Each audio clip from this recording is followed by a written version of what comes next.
MCPs are one of the trending topics I say in general, and everyone that is working either on marketing, cloud, tech, anything related to somewhat to tech has touched the concept of MCP. So today we'll bring you a bit more context about what they are actually and how they can be used for, in this case, for FinOps, and how Vantage have implemented those to their practice.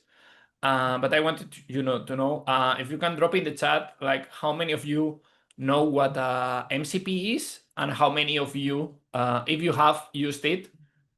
And the last one is, if you have used it, specify that if you have used it for FinOps or it's just using, with Claude for, I don't know, getting your emails or anything like that, because they are very useful for that topic. So I would like to know what you have used it for, and if you are using it for FinOps. So we'll wait for your answers in the chat. And hello everybody. Thanks for joining. So maybe before we start with everything, in your case, how frequently do you use MCPs, like in your daily life as a CEO? How frequently do I use MCPs in day to day? That's a good question. I think I would put myself in like a weekly user of MCPs in some capacity. I think we'll get into this in a bit. I would be cheating if I said that I was using the daily like the daily use of the Vantage MCP, but I ask it a couple questions here and there. The MCP in general, though, I'm really excited about, and I know we're going to be talking about MCP for FinOps specifically today, but MCP generally, I look forward to there being broader support. And actually, this morning, OpenAI tweeted that they're officially adding, I have the tweet up in front of me, they're officially adding connectors to MCP in beta today. And so very timely announcement. We'll talk through some of this, and looks like a few people are popping on here and saying not yet too. So just for folks, we'll go through an agenda here in a bit, but also some like foundation and stuff too. So if this is brand new, don't worry, and we'll go through this together in a moment. Yeah, good deal. Yeah, I have to say that I am starting playing with them, especially for those tools that are, let's say, especially for automation. So it's not something that actually yourself use every day, but rather your automations, your implementation normally use. And it was very, very useful especially for tools that, let's say, don't have, even though I use it for a call, Airtable, but they have now released like an agent that basically is your MCP already. So it's pretty fun. But the good thing is that you can connect everything to the AI, and you can chat and actually do things that otherwise it will be click-based. So it's something that would be great to see how evolves, because I think it's one of the most powerful developments in the recent AI. Think I'm willing to see when Gemini will implement them. Like I can build a Gemini MCP server, but I cannot use it as a client. I'm willing to see when that will happen. I hope Google starts soon, but we'll see. Yeah, no, it's the hottest topic, right? You can't open like LinkedIn or Twitter or anything along those lines without having an announcement about someone launching an MCP or someone using it. So, yeah, cool. Good deal. So feel free to start sharing the screen, Ben, and we can go through all the topic. Sweet. Yeah, welcome everyone. Looks like we're getting critical mass. So thanks for joining.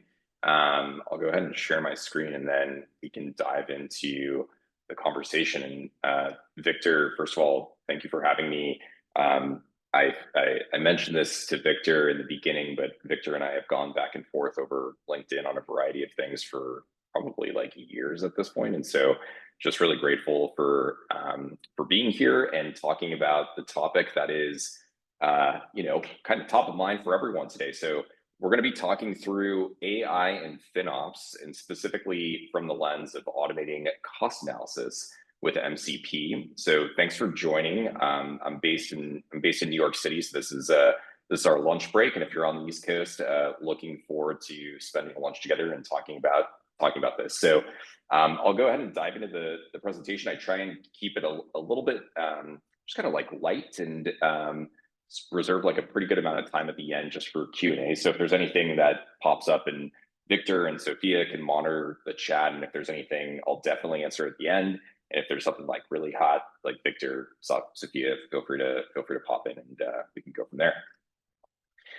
So if we haven't met yet, nice to meet you, although I'm just talking to a screen here. I'll give you a little bit of context on who I am, my background, and then just some foundation for kind of some of the topics that we'll be going through today. So my name is Ben Schechter. I'm co-founder and CEO of a company named Vantage.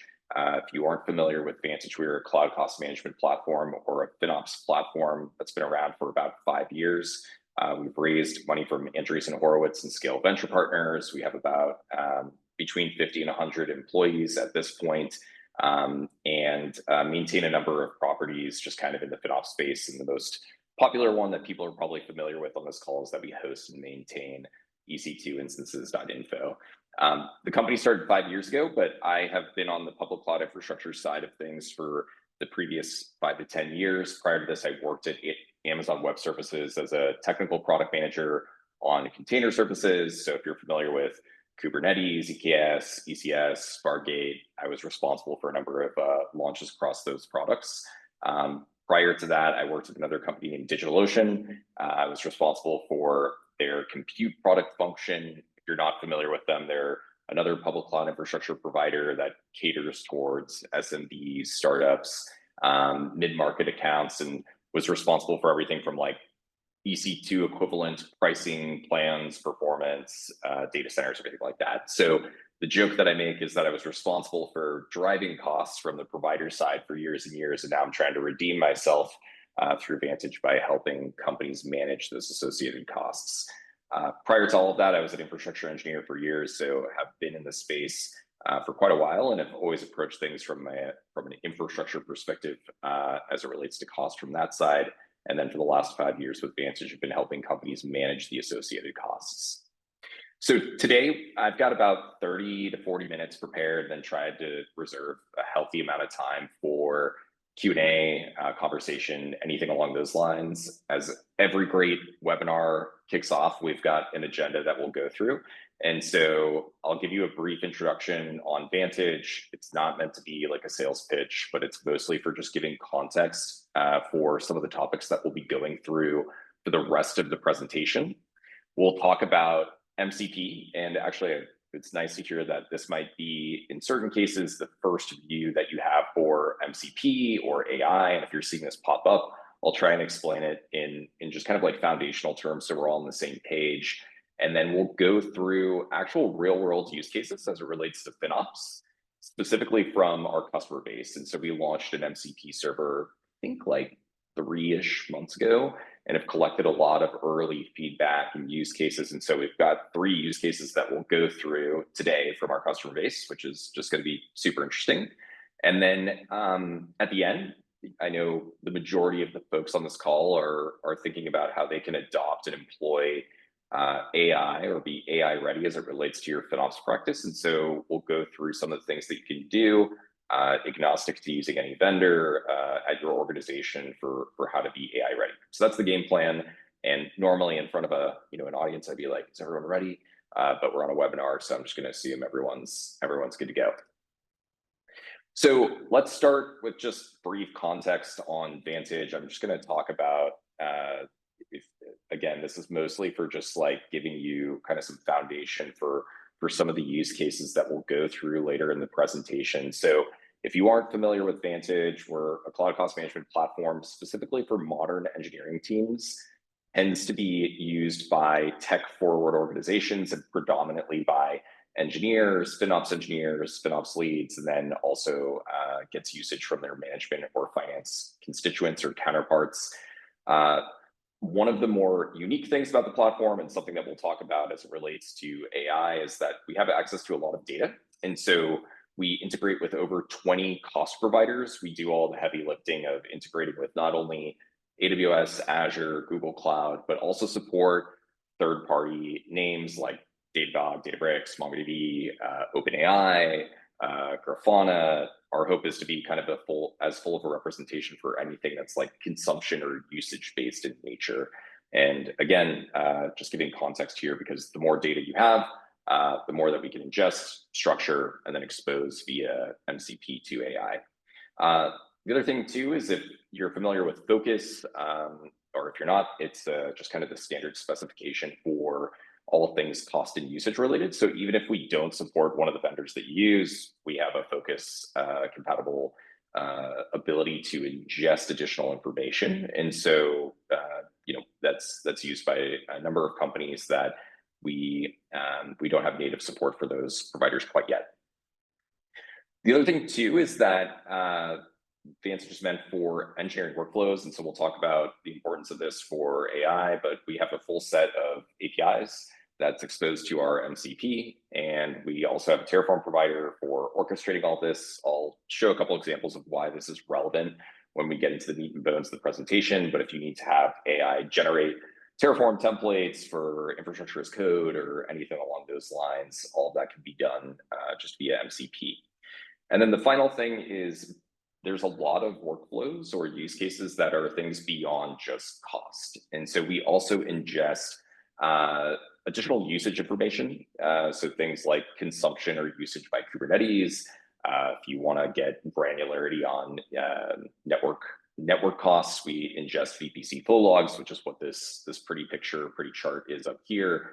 But the TLDR, or the short version here, is that there's a lot of data that we ingest that's both cost and usage related. And then finally, we'll be talking about this a bit, but we're AI ready. We have an MCP server. We'll go ahead and explain what that is in a second. That employs all of these things just as foundation. And also we have an OpenAI integration. So if you're looking to track those costs, that's just one thing just to kind of hit off right off the bat.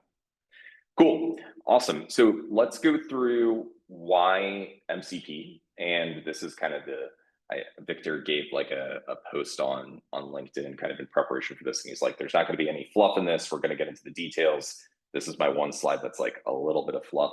But I just want to talk through what life looks like prior to MCP, what we're all doing from a FinOps practitioning perspective without AI, and then what this world can look like from an end state perspective once you have AI kind of tapping into some of the FinOps data and FinOps workflows available through LLMs. And so in the previous world, I had some AI generate these images here just to be on topic, but there's just a ton of work that we all do as FinOps practitioners. We're running manual tasks, we're digging through tags, there's imperfect hygiene on tagging that we have to manually go through and reallocate and stitch together.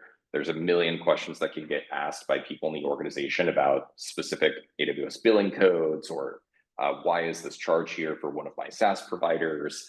And we are all currently this slightly disenfranchised caveman person here, just doing manual work. And what we want to get to through MCP is this person in a spacesuit, which is what we all look like, after we're heavily up and running with MCP. But life with MCP gives you automation first and foremost. So it accelerates a number of things that you're able to do manually today. There's a number of things that we'll walk through use case wide for cost analysis and faster insights.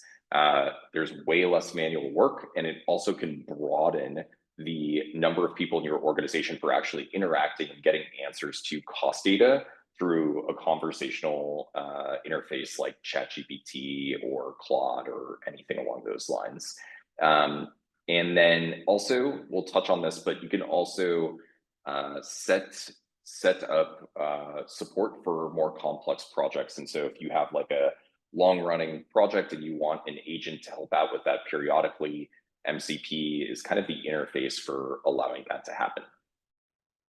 So I promised in the beginning, and I was actually happy to see that this is this entire topic is relatively new to market, but there's a lot of people who are on this call who this might be your first time hearing about MCP, or maybe you're hearing about it and you're like, what is this?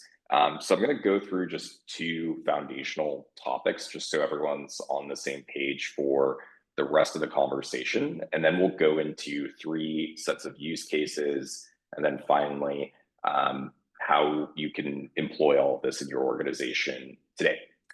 So I've said MCP probably 30 to 40 times just in the first couple of slides here. What is MCP? Or if this is your first time hearing about it, like, why is this important? How is it used? And I'll go ahead and describe this in kind of as simplistic terms as possible. So MCP stands for Model Context Protocol. You can think of this as being the protocol for giving data or context to LLM or a model. And an example of these are, I'll just use the one that I use, and I think it's probably the one that's like kind of the predominant one that's used out there, is like ChatGPT for OpenAI. And I have a few examples here in this diagram here, but everyone, if you go on LinkedIn or Twitter or X or whatever you'd like to call it, is launching support for MCP. And so there's a GitHub MCP server, there's a Notion MCP server, there is a Vantage MCP server, and when you integrate a third party through MCP, essentially what you're doing is you are giving context about a topic or giving access to data to a large language model. And so in this case, if we had all three of these MCP servers connected to ChatGPT, when you ask a question about, hey, what are the changes that happened on my GitHub repository, the model knows that it can go and call GitHub, it can get context about what's happened there, it can view pull requests, it can see what recent changes were made and provide you with information specific to your organization about your GitHub environment. Additionally, if you wanted to get information from your internal corporate wiki, maybe it's held in Notion or another source of truth, you can plug that in and suddenly your large language model has access to all that information. And then finally, just to complete this diagram with Vantage, if you asked a question about anything cost related, it would know I need to go and call that MCP server and get information from Vantage to be able to answer your question. The other thing too is that these large language models can also interact with multiple MCPs. And so in this same example here, if you wanted to say, hey, we had a cost spike happen, tell me about the recent changes on GitHub that may have caused this, and produce a report in Notion, through MCP, assuming that you have all of those APIs and all of that functionality available to you, the large language model can interact with all of those MCPs, work towards completing a goal or a task, and actually produce that in a third party as well. So you can think of it as being an abstraction layer for exposing information to an LLM. The next slide that I'm going to go through is honestly a quicker one, and we won't dive like super deep on this specific topic, but you probably hear about AI agents or agentic workflows or things along those lines. And like, what does that mean, or how is it used, and how does it relate to FinOps? So an agent is essentially a wrapper for a specialized set of tasks over a model or over an LLM like OpenAI or Anthropic or anything along those lines. And if you wanted to use an agent, they're usually used for longer term multi-step tasks and completing a goal over time.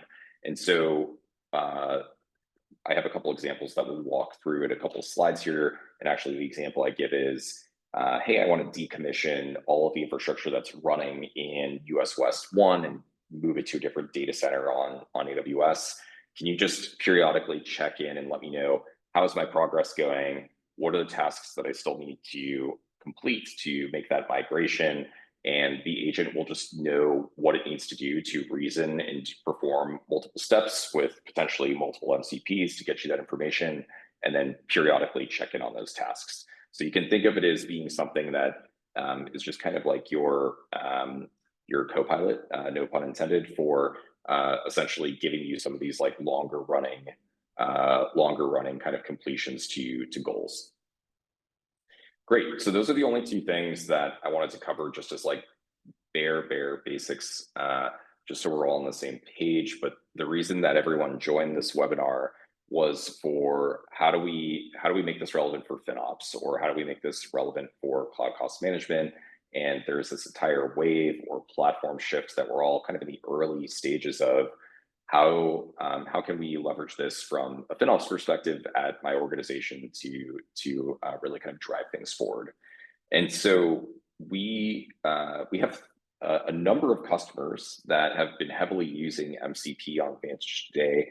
We've spoken with a bunch of them even in the kind of design phases, and then as the MCP is being used by our customer base, we've taken a look at the use cases and see 3 use cases or buckets of use cases for how FinOps teams are managing or employing FinOps, managing MCP and AI in the organization today. And to break these out, there are 3 things. So the first thing, which is actually one of the more interesting ones, is just making FinOps more accessible to multiple personas. And so if you, as a FinOps engineer or a FinOps lead, has the context in a vendor, or you're doing your own work in-house, you know pretty much everything, hopefully, about what's happening from like a cost perspective. But other constituents in your organization might be asking you questions. Maybe they're in finance, maybe they're in management. They want to understand like, what's my gross margin impact on like, my AWS infrastructure or other AWS infrastructure. And through an LLM, more and more people can have a conversational interface for getting those questions answered that they wouldn't have to go and otherwise rely or bog down a FinOps practitioner in-house to get those questions answered. The second category here, and it's this middle one, is just purely offloading ad hoc manual work. And the examples that I'll give here are like report creations, or give me some information that would otherwise take me like hours of scripting or pulling data or something along those lines. And so it's just an accelerant to some of the things that you're already doing. And there's certain customers of ours that will try and complete a task via an LM first, see if it can get the job done, and then fall back on performing it manually. And their hope is just to get to like full interfacing through an LM or through AI for completing their day-to-day tasks. And then the final thing is for assistance on completing longer term projects. And I kind of already cheated and gave the example of what we'll go through on this one, but this will be where if you wanted to do longer running things through agents for longer term goals or transitions or upgrades, you can see how AI can be used from that perspective as well.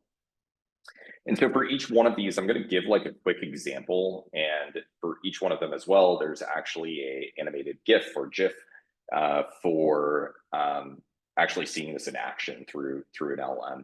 And so on that first use case, there is the use case of making FinOps accessible to multiple personas. And so most organizations are moving to a point where they're using ChatGPT or they're using something like Claude in the organization already. And by using MCP, you now have the ability to expose cost and usage context to everyone in the organization.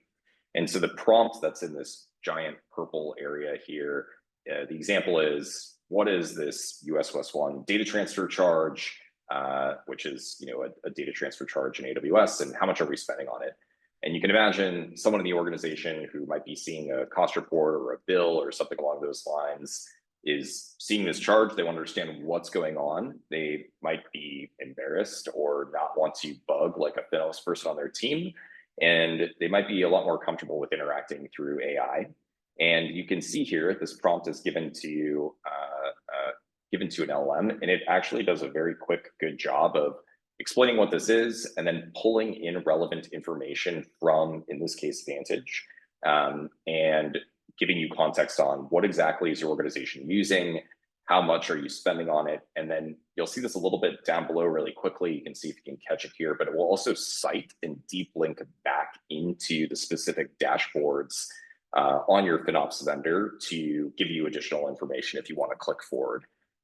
Additionally, the benefit here is you can also make this conversational, right? It's an LLM. So if there's something in this response that you get an answer on that you're like, hey, I don't understand this, or maybe just taking a really crude example, like give me more information about data transfer, on AWS, it can also just enrich and give you additional information from that.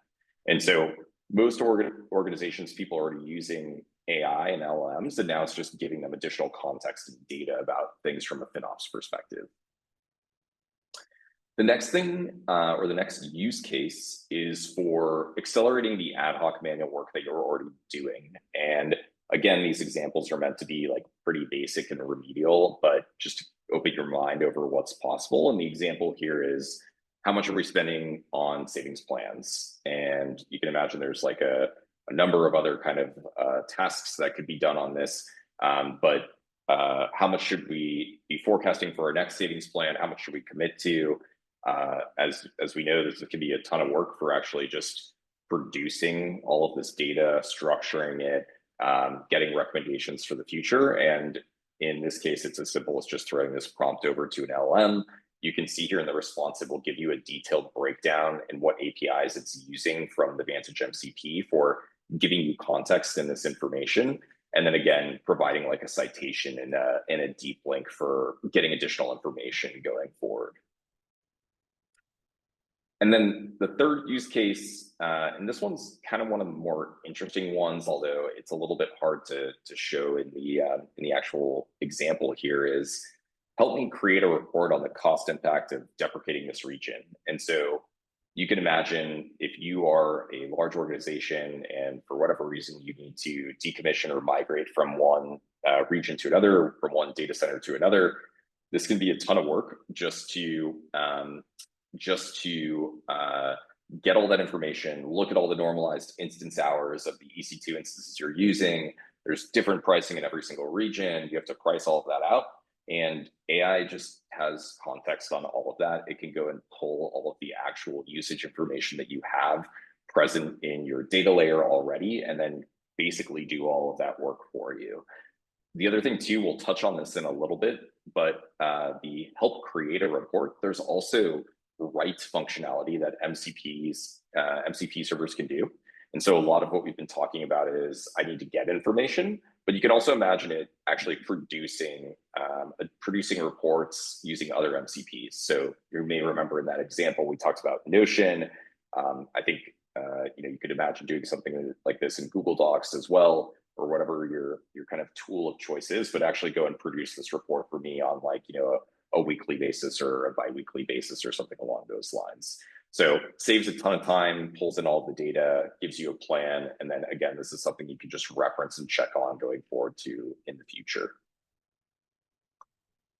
So let's talk about, we've covered, what are the topics for this? What are some use cases? Maybe you're at an organization where you want to get your company AI ready or your FinOps practice AI ready. And so I'm going to just talk through the steps that we see or what you kind of need in like a basic capacity to be ready and to kind of make this like an effective like rollout in the organization. And so we produced this, if you're familiar with Maslow's hierarchy of needs, we now have Maslow's hierarchy of needs for AI and FinOps.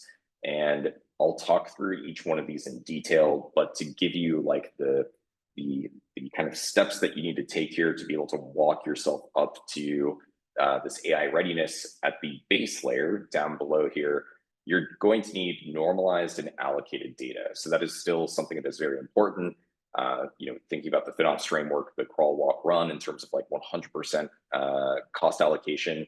If you gave your AI model just the raw cost and usage report or the raw billing data from your providers, there's not a ton of context that can actually infer. There might be some things that it can actually pull out in general terms, but if you wanted to get specific questions answered about products or teams or additional data sources, you'll still need to go through the work of normalizing all of that data across all your providers, allocating it with something like virtual tags, organizing it in a friendly way through folders or with appropriate titles for the AI to infer context and be able to answer your questions there.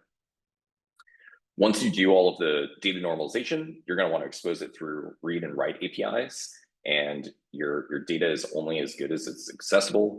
And so you need a comprehensive set of modern APIs for an MCP to actually interact with. And we'll get into that in a bit. And then finally, the MCP is kind of the final thing that you need here before plugging into an LLM.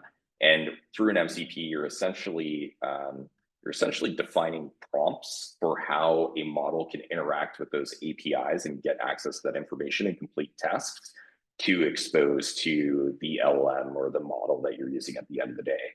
And then this final part here, AI, is actually becoming increasingly easy just because the space is evolving so quickly. And in the beginning of the talk, if you hopped on late, OpenAI just announced beta support for MCP. So this is like, it's very early days, but it's moving very, very quickly. And so the final thing is really becoming as easy as I just want to integrate MCP from Vantage or MCP from Notion or MCP from GitHub, click all of these things in and you're good to go.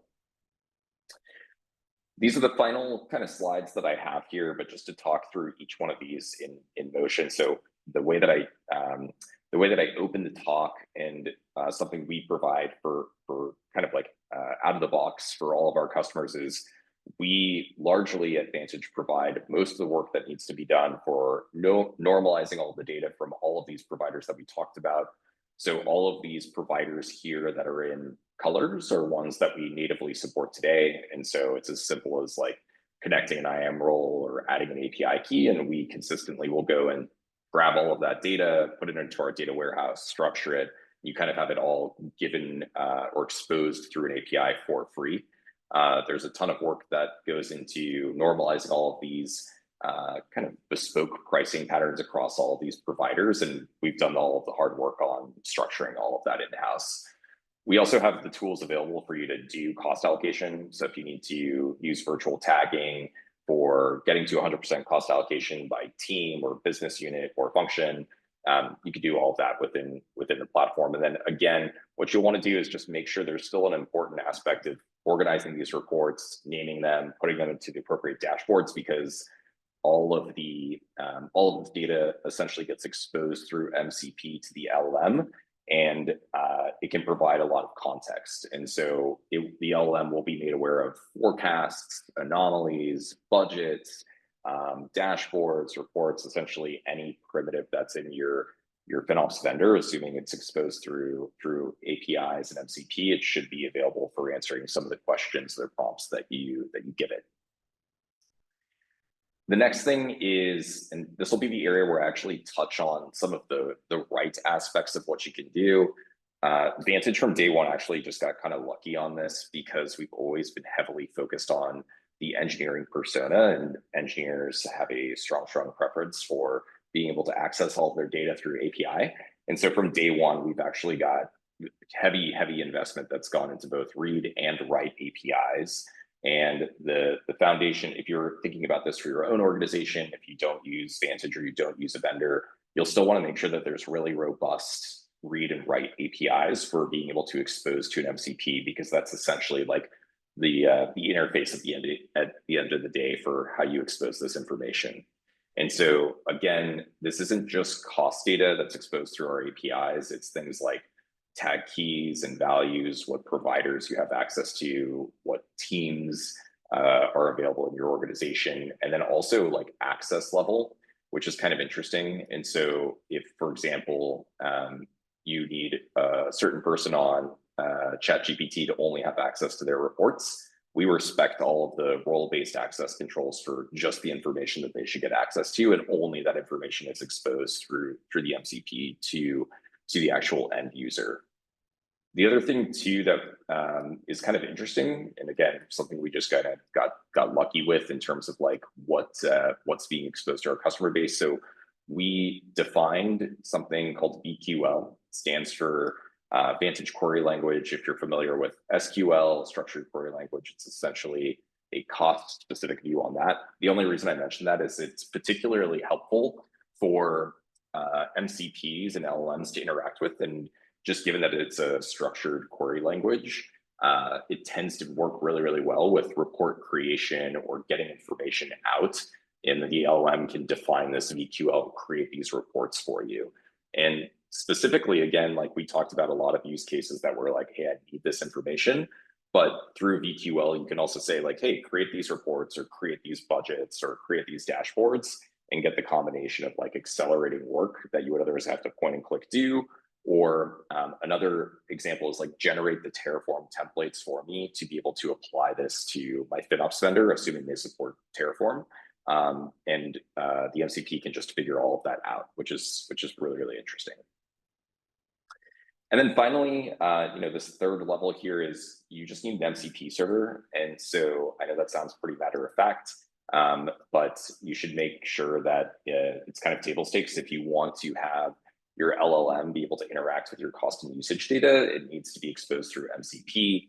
There's a lot of work that goes into essentially prompting the LLM to know which APIs to use for certain tasks, and that's the protocol or the definition that MCP provides. And so this is getting access to cost, to forecast, to budgets, and essentially tying certain classes of queries through the MCP to hit the appropriate data sources through APIs to be able to give you the answers that you're looking for.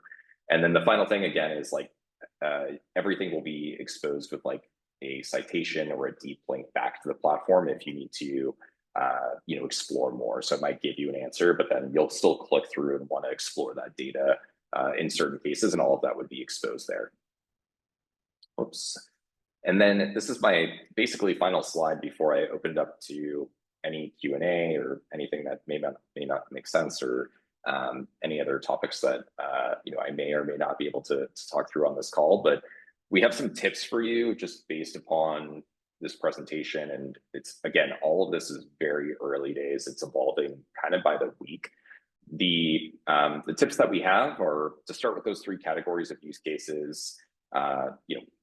Start with yourself, see what kind of use cases pop up, and as you go and tackle these use cases, feel free to throw it to the LLM first and see how it responds.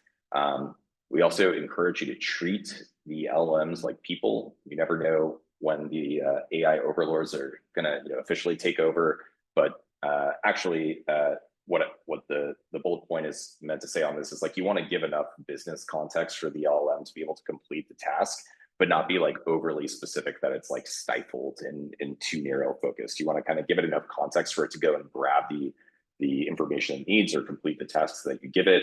But if you kind of pigeonhole it a little bit too much, it'll just kind of work on this thing that's like a little too narrow in scope.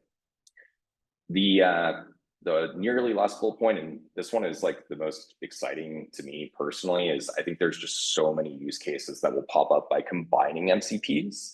And so we talked about the easy stuff like GitHub and Notion, but there's so many things out there that will come through combining MCPs. And all the folks who are on this call are going to have a number of things that are just really interesting use cases. And I think also, by the way, there's just like a ton of content that'll be written here on like, here are all the FinOps use cases that I've completed through my vendor MCP and whatever else is going on out that's being used in your organization. It's almost too broad to even be able to articulate, but there's just like an entire derivative of really interesting use cases that can be accomplished through combining all of these MCPs.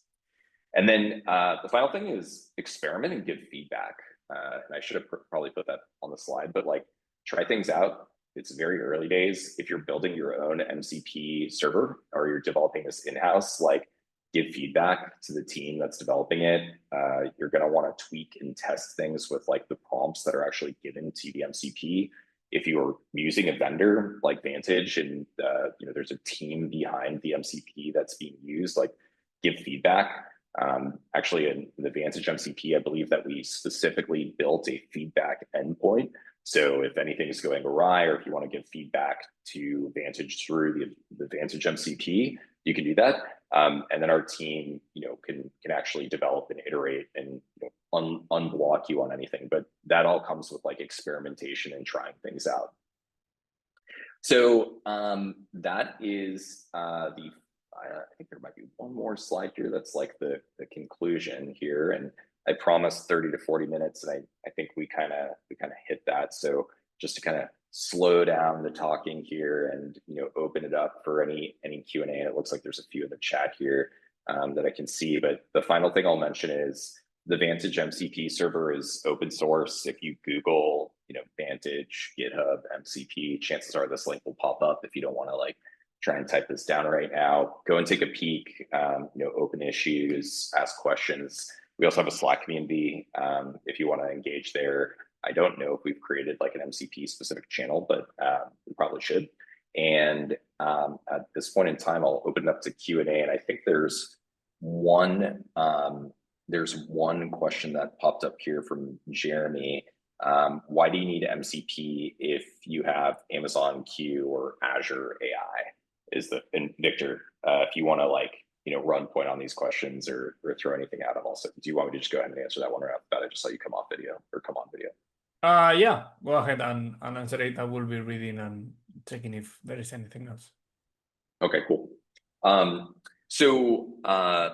MCP, if you use Amazon Q or Azure AI, if you believe that your use cases can be completed through Amazon Q or Azure AI, give it a shot is the short answer. The MCP is essentially being able to expose additional data to the LLM, right? And so Amazon Q or Azure AI might have the raw cost data or something along those lines available.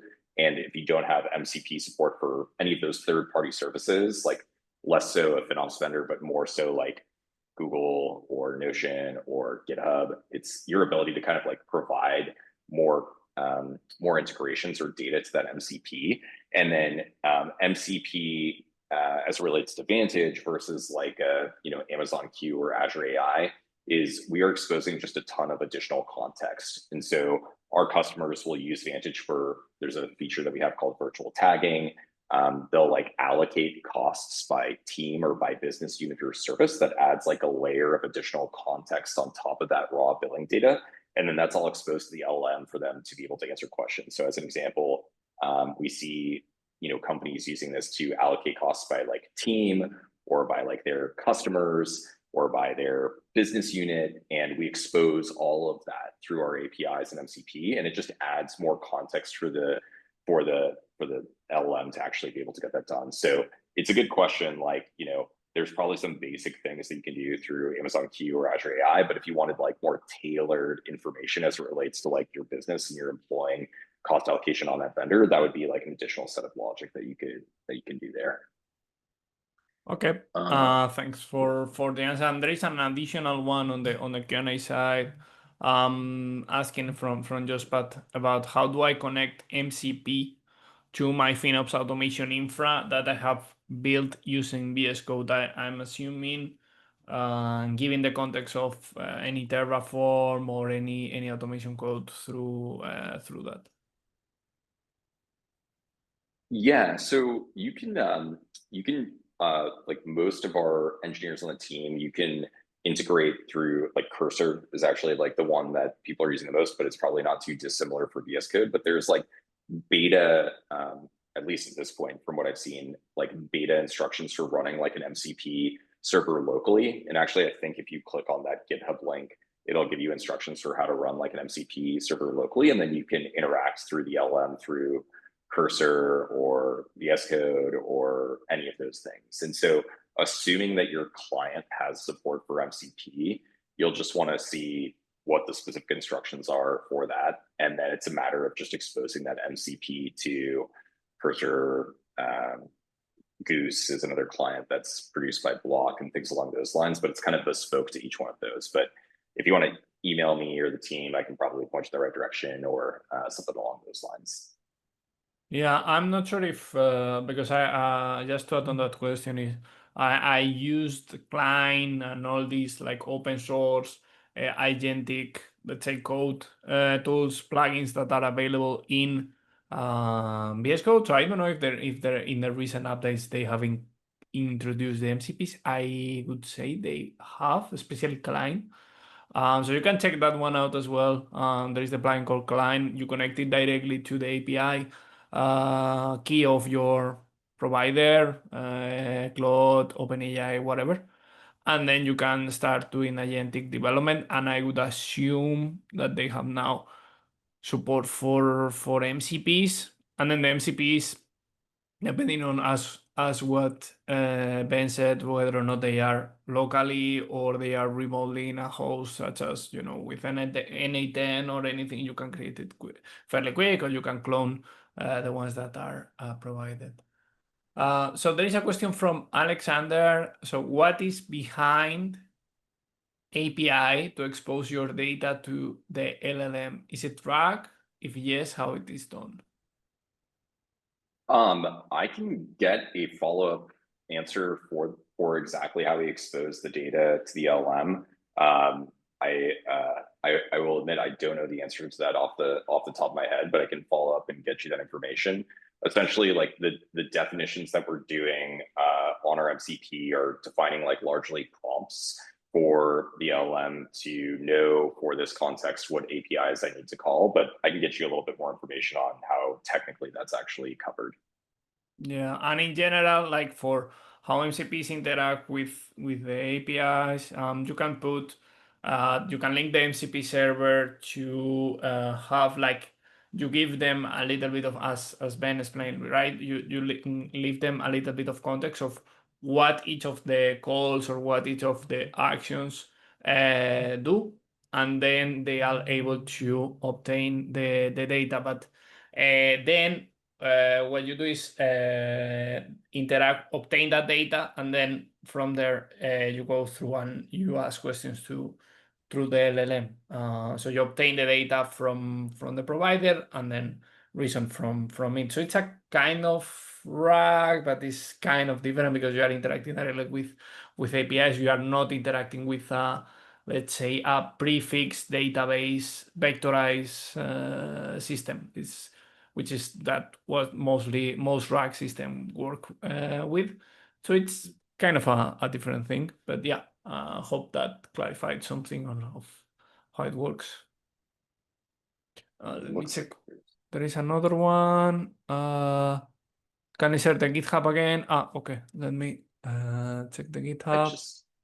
I just actually threw it into the chat. Okay, and so there's a GitHub and then an email address that we could follow up with questions. Let me just get you. Actually, the best way is probably to join the Vantage Slack community, but also just put in like our general like contact email here as well. So at this point, you can use for anything like questions about the MCP. I'll actually put in both our general address and then my address as well, and I could at least forward to someone on our team. Yeah, and in general, for what you ask about the internship and practice in FinOps, I don't know. Feel free to send your candidate to Vantage, but also my question would be my suggestion, like in general, is that if you do experiments with these MCPs, show it online, send it to me directly so I can share it on the newsletter or any of my social channels, and feel free to share it online. I think that's the best way also to put yourself in a good spot. I know a lot of community members that they share their content about what they do, like Isadora with the dashboards. So that's a very good thing to do. So if you send it to me and it's good stuff, especially with code, I won't have any issues sharing it. The next one is how do you the setup for the MCP server? What configuration of the server is needed for that?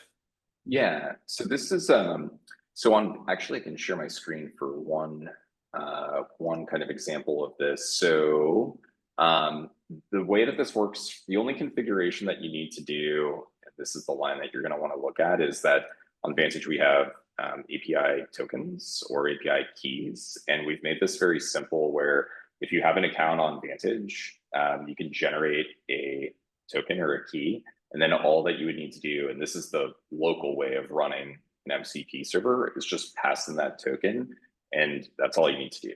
And assuming, well, the additional thing is like integrating the MCP into your client of choice. And you can see here, someone I think asked about VS Code, but we give a couple examples here. We have an endpoint that we created for this MCP server that's like I think it's like /me or something like that. And so from the API token, the LLM can, through the MCP, determine who it is, what information it has access to, what reports and data it does, and then it will also respect whatever like settings or role-based access control that you have on Vantage in this case. So if you are a view-only user, you can only view data. If you only have access to certain reports, you only get access to those reports. And so we've just tried to make it very, very simple through having this API token or key that just infers everything from there. So that's all you need to do. And then if you're seeing some of these announcements about like ChatGPT adding support for MCP, eventually you'll just kind of like, we're working on launching a hosted MCP server, which I think is going out. I don't know if I'm actually supposed to say this, but like relatively soon, I'll say. And in that case, like the authentication will probably be done through something like OAuth. So meant to be like pretty straightforward. And then I think there's a follow-up question, like, can you please share the link here? It's actually just that same GitHub link. So if you scroll up like a message or two and just scroll down on that README, you'll see like the ability for like how to actually get, you know, this the token associated with that. Good deal. Yeah, and you can check also the rest of the Vantage GitHub repos apart from the MCP server, because there is a lot of interesting stuff in there as well. And yeah, the README is very clear. If you have any doubts, of course, please feel free to reach out to the Vantage team or create an issue or pull request to fix that, because that's why it's open source.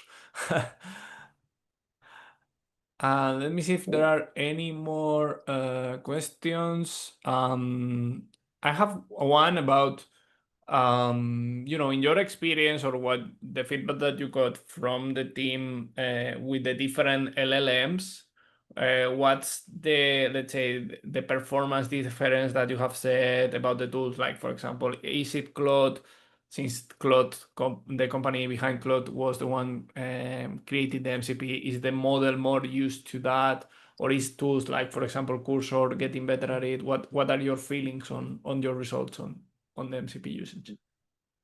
Yeah, good question. So this is the area where, you know, we're in control of the companies that are actually producing the models and everything. I'll say one thing is that in the initial development phases for what we did for our MCP, there was like a dramatic, there's a lot of data that you need to provide to the LLM. And that was actually one of the trickiest things, is making sure that you're giving it enough data, but there's like limits on which models can handle what amount of data. And I think like the hosted versions of like ChatGPT and anything by Anthropic will perform better than some of the things that you can do locally.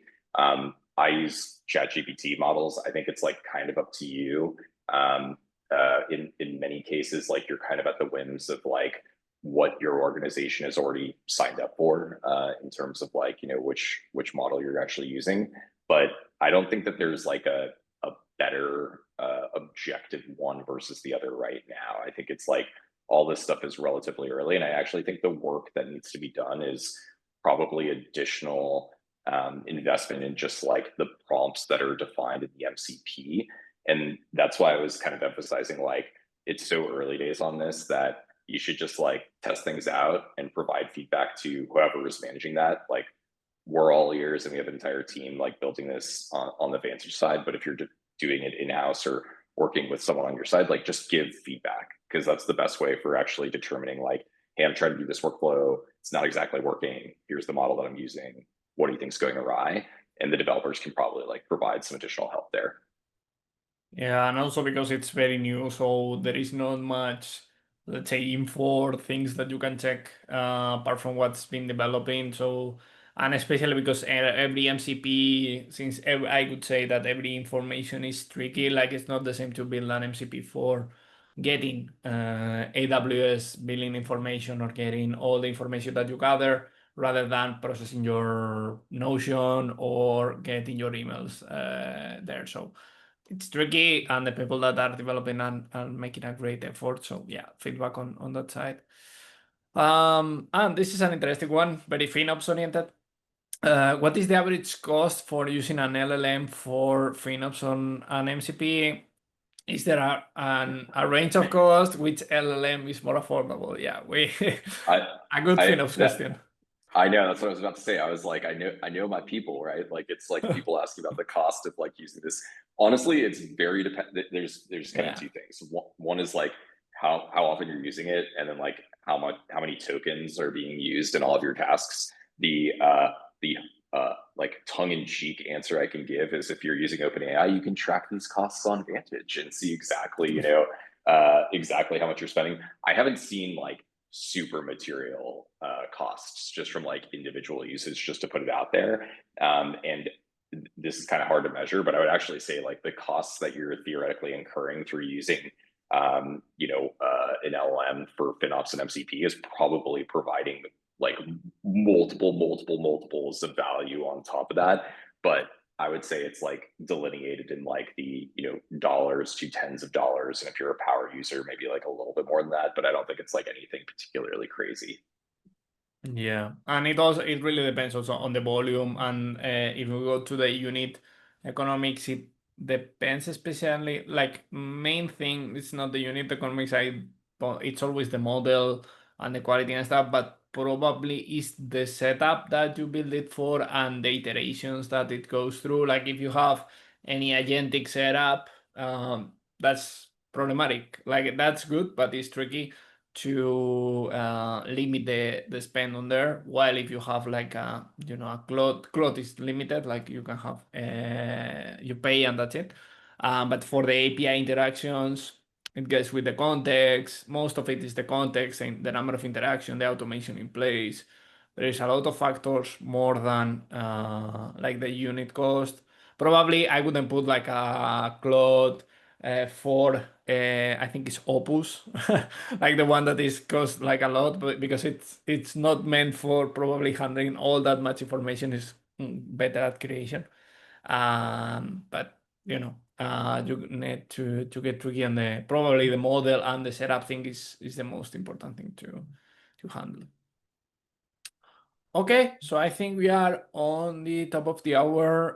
See no more questions in the chat, so I think it's a perfect moment for finish the session. Thanks, Ben, for the presentation. I think it was amazing content. I think it was very educational for people either not familiar with it or for people familiar with it to be able to kick things off on FinOps. And I hope you had a good time.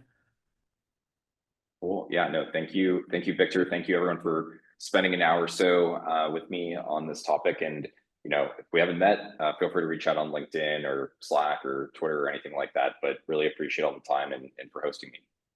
Okay. Yeah, pleasure to have you all. And thanks everyone for joining today, and see you in the next one. So thanks a lot. And yeah, have a great day. Bye bye. See ya. Bye.